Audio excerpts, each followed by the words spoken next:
Hello everybody, how's it going? My name is Dalrin, and hopefully none of you are out in the woods or in a battleground as a rogue against Guardian Druids. Because remember when Guardian Druids were really overpowered? Yeah, not that fun to experiment and play against.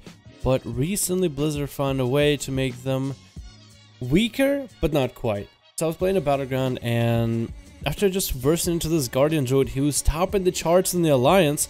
I honestly just had to record. At the time we were live streaming, I was just trying out some different builds with Assassination Rogue, and I got this footage right here.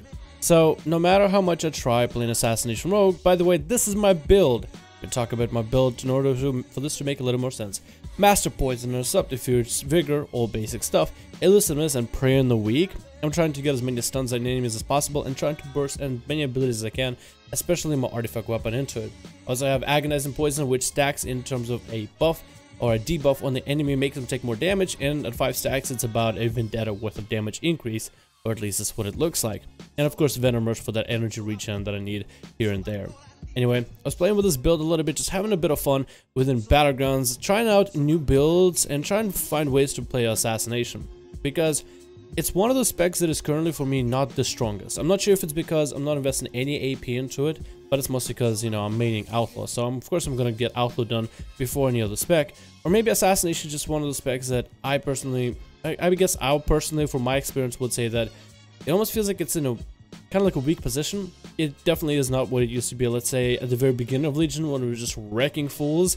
That was a lot of fun. The spec is definitely not anywhere close to that as much.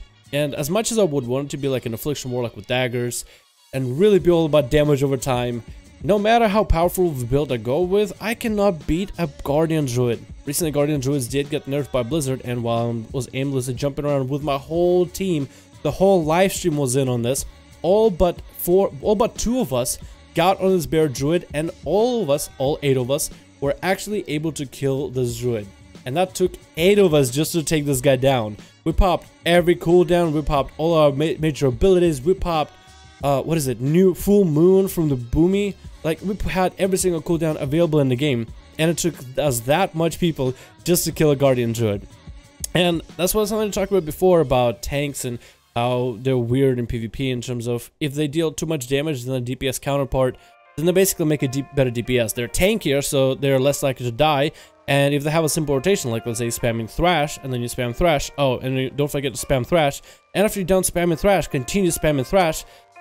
When you have a simple rotation like that, it just makes me a little bit salty, because here I am on my Rogue, trying to do all the lineups. I'm going for the cheap shots in the opener. I'm getting a Sneaky Garrote in for more damage.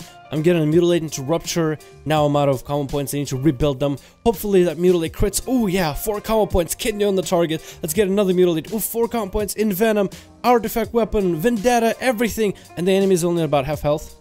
While the Bear Druid is basically Thrash, 75% health. Thrash, 50% health. Thrash, 25% health. I mean, does nobody else see that? And that's basically what I just want to talk about. So if you're out there in BGs, know this. Bear Druids are still a little bit more or less busted. And that's the reason why I say more or less, is because I don't think Blizzard actually ended up fixing them. They did tone down how much damage Thrash deals in terms of some of the talents and how it functions. And they did turn down the healing capabilities of the class, which is good. But it's still, compared to other tanks, like, I prefer going against a Demon Hunter tank. While Demon Hunters are kind of annoying as a class to deal with, especially for rogues, a Demon Hunter tank is a class that can run around as a big Godzilla and be disruptive to healers and DPS. He can have a lot of mobility to get in and out of places, and he has limited amount of damage that he can do to a single target. Sometimes they can have some cleave capability, but that's really about it. But they feel like a real tank. They're disruptive. They're there for some utility. They're there so they don't really die all that easily. And they have mobility. And I'm okay with it. But then when you have a Bear Druid, which is basically like, plays like a Feral in terms of the damage, but has the tankiness of a Guardian Druid, you're basically getting best of both worlds in a way. Just might be me, might just be me, the only one talking about here, but watch out guys for Guardian Druids. They're still out there, and they're still wrecking fools, and they're barely breaking a sweat. So if you're a rogue out there, especially if you're Assassination, you guys better watch out on all the kind of damage they'll be pulling out. Anyway guys, thanks so much for watching. Hope you enjoyed this update. Let me know what you think about Guardian Druids in PvP. And I'll see all of you guys in another video.